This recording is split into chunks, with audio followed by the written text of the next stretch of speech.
आयशी कळवळ्याची जाती करी लाभाविना प्रीती।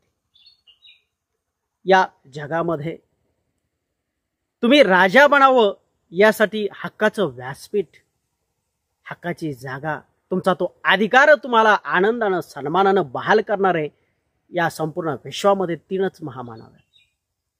माऊली ज्ञानोबारांनी तळागाळातील संतांना हक्काचं व्यासपीठ निर्माण करून दिलं आणि तळागाळातली प्रत्येक व्यक्ती संत व्हावा, तळागाळातील प्रत्येक उपेक्षित वंचित घटक संत व्हावेत यासाठी त्यांना हक्काचं व्यासपीठ दिलं।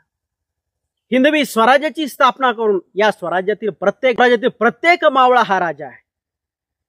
हे हिंदवी स्वराज्य स्वाभिमान सहित तुम्ही या स्वराज्याचे राजे आहात, इतका स्वाभिमान छत्रपती शिवबाराजांनी जागा करून दिला।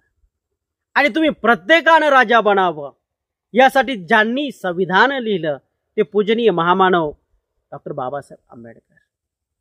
हे कुठल्याही हेतूशिवाय तुम्ही राजा बनावं म्हणून या विश्वामध्ये तुमच्यावर राज्य करणारे हजारो झाले, परंतु तुम्ही राजा बनावं ते बनण्यासाठी तुम्हाला तुमचा हक्क ज्यांनी दिला असे हे तीन महामानव।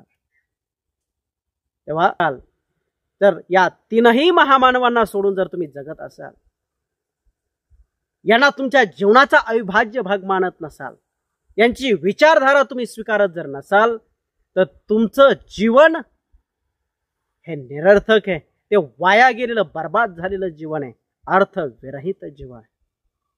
रामकृष्ण।